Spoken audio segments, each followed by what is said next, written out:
Transparency online for me is huge. Why? The girls are sick and at home from school today, which means YouTube's copping it. Cool. Is that a cherry wrap and a Frodo frog that she stole from the drawer now that she can reach them? All right.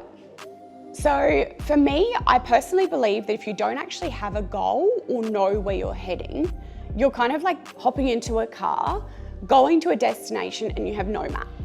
And goals are pivotal in not only ensuring that you know where you're going and how you're going to get there, but also making sure that you're living the most aligned, fulfilled life.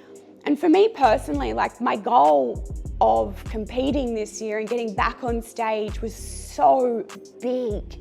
And Nathan and I competing together to be able to make sure that we kept each other accountable. He was my coach, and that the kids could both watch us on stage was going to be so beautiful and so intentional. And my health took a really big hit, which meant, of course, competing is not something that's going to help that. So you may change your goal and it be fine in the moment, fine in the week, and then a month later you're like, I'm not feeling like myself. I'm not walking into the gym squatting 100 kilos. And there might have been a couple of videos a couple of months back where I'm like, oh, I'm so strong, I'm so fit. Right now, I'm not. Whilst I understand that health is always the priority, it's still how I feel. And how I feel is not great. And so when your purpose is pulled from underneath you or you no longer have that direction, it's like, okay, well, what do I do now? So the hardest thing for me has actually been focusing and redirecting my goals to not be getting on stage. If that's not my goal, what is my goal? And when we actually stop and reflect, when did I feel the best and what was the pivotal change for me? It was the health is wealth. That's it. I'm pulling myself out of this hole. Yeah, that would be cool. Only because I've got like 3 kilos of apples.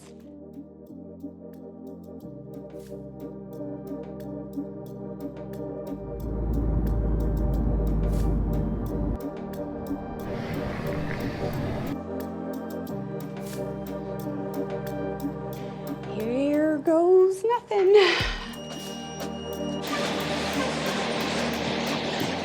I thought it was going to take me a while to warm up. No.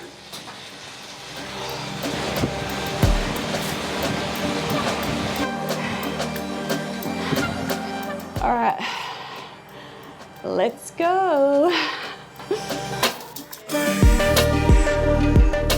Can I listen to music?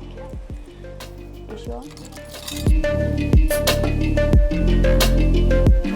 Filming in the gym is something that's so hard for me. I'm very introverted naturally.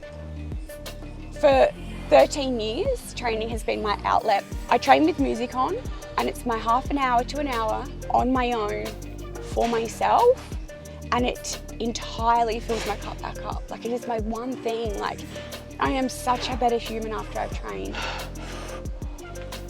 I think for me, at the moment, it's not even about hitting the numbers in the gym, and that's what this week's shown and taught me, is that it's about getting into the gym and showing up for myself to the point where I've got a 10-minute window to get to the gym, and I've still gone purely to prove to myself that I can keep my own promises.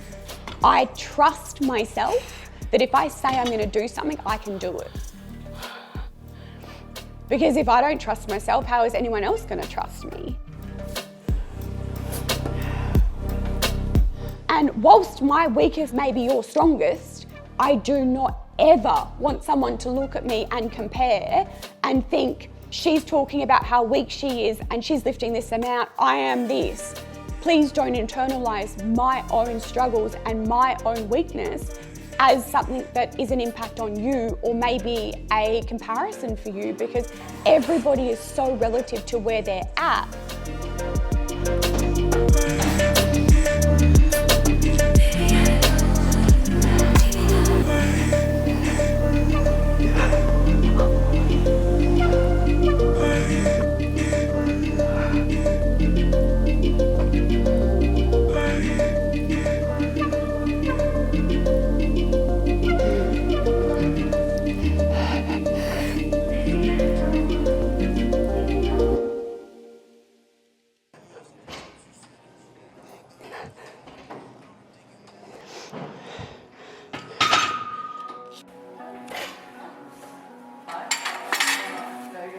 doesn't feel good.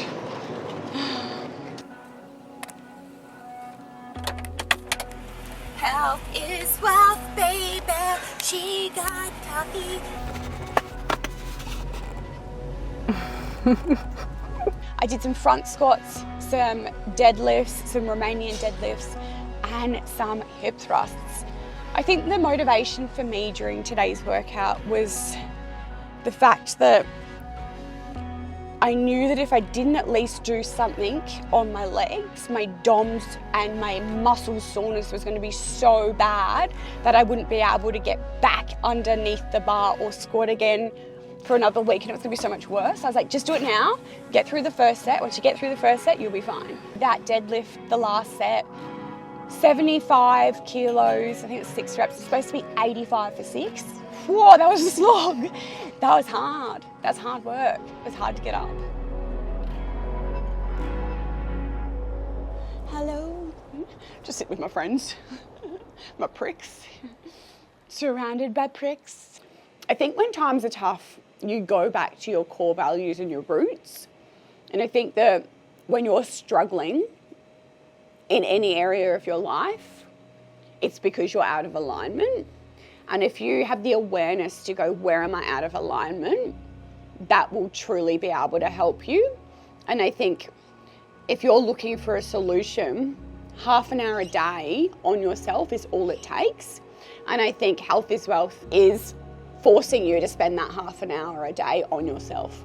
It is definitely a solution if you're struggling to find your purpose, to find fulfillment, and if you're out of alignment. And I think the biggest message of somebody feeling out of alignment or not knowing where to start or not understanding where they want to be is that they simply don't have enough space or aren't making enough time for themselves.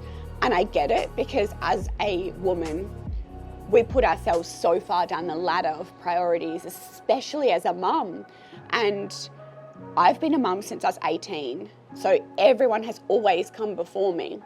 And it's not until I actually stopped and went, I need these core basic fundamentals in order for me to be the best human and best mum and best woman and best leader that I can be. And when I actually realised that, everything changed for me.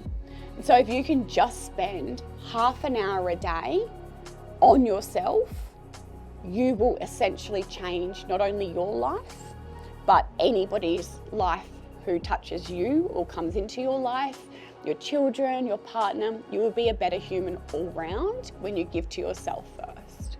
And at the moment, I'm in the midst of doing a Health is Wealth challenge, and I just never want to stop. I want my life to be Health is Wealth, and it makes a huge difference.